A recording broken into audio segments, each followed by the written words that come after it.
So on the anime watching front, let's see, I finished rewatching Code Geass and Code Geass R2 with a friend. It was very, very entertaining, as Code Geass is wont to be. I also started rewatching Tenchi and Tokyo, but we didn't get very far. I think that's my favorite of the Tenchis. It occurred to me that I needed to finish watching the Ursa Yatsura OVA, so I watched Date with a Spirit and Terror of the Girly Eyes Measles, Nagisa's Fiance and the Electric Household Guard, and Ryoko's September Tea Party and Memorial album, which was, the last one was kind of pretty basic, I would say.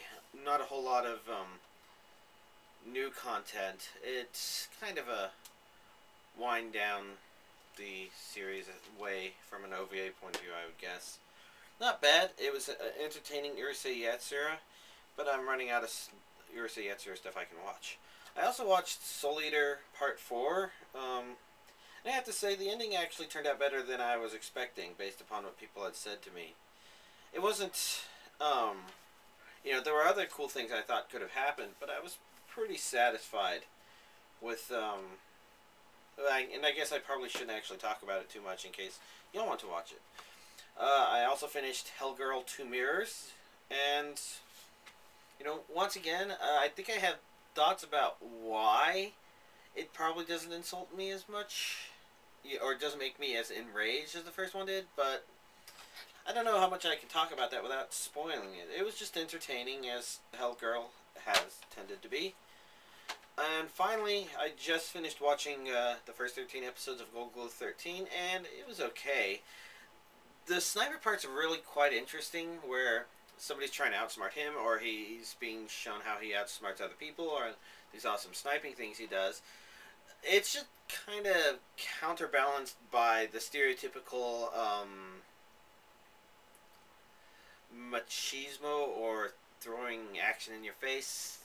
Just the sort of, we're led to believe that he's a Superman in every way, period, and he's so much better than you, and I'm not quite sure how much I want to go into detail on YouTube, but for the most part, it's got a bunch of cliche actionists to it, which kind of makes me think, they're doing this just because they think the audience wants to see that. So that kind of turned me off a little bit to the series, but not enough to say that it's bad. It's just, I probably don't want to watch it a second time myself.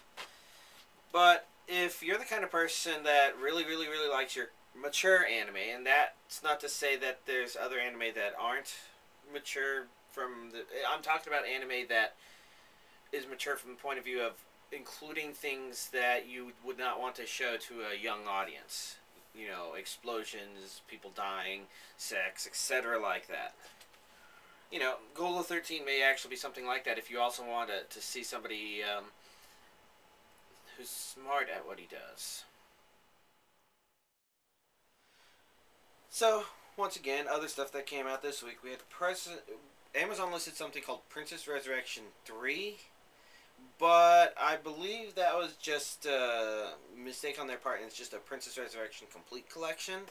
There was also save versions of The Wallflower in Kodocha's first and second seasons, which is pretty interesting. Naturally, Sayonara Zetsubo Sensei, which was probably cancelled, has not disappeared yet, so... And I haven't found any replacements coming up on DVD Aficionado or Amazon. So, once again, it looks like that's sitting around doing nothing. Ikki-Taos and Dragon Destiny Volume 3, however, finally has a new release date of August 31st, according to Amazon.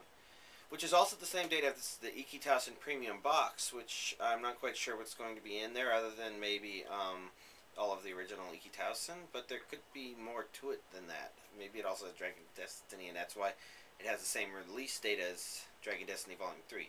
I don't know. This is huge speculation. Now, I know y'all are thinking that I seem pretty crazy since I spent $200 on Fighting Spirit after spending $350 on half of Pokemon seasons out there. But I guess you could say I'm pretty more crazy because I spent another $900 to catch up on most of the remaining Pokemon stuff I don't have. A lot of that old stuff, it's expensive to get. And it looks like, unfortunately, Pokemon Season 3 isn't all out on DVD. Specifically, the last 2 episodes were apparently supposed to be released on a DVD, and it looks like that DVD never got released. So I might only be able to, I might have to wait for a box set for that, which is unfortunate. Let's see. Yeah, according to this, Volume 52, no Amazon link, release canceled. It had the Psychic Hunters and the Fortune Hunters, which, as far as I can tell, are 2 episodes in the middle. And there's doesn't appear to be a box set for it, but I haven't gone searching to see if DVD Aficionado simply doesn't have one. Anyways, okay, I'm obviously crazy, and I don't know when these will be arriving, so you can expect a splattering of random DVDs coming out in the next month. Oh, and it looks like Gurren Lagann Movie 2 comes out on Friday. Interesting. Don't know if it'll actually be released then. Next week, of course, we have a couple more stuff, and there's probably going to be plenty, since who knows what DVDs are going to be arriving in this week. So, you can be excited about next week, unless the Pokemon stuff doesn't excite you, but the Fighting Spirit stuff should.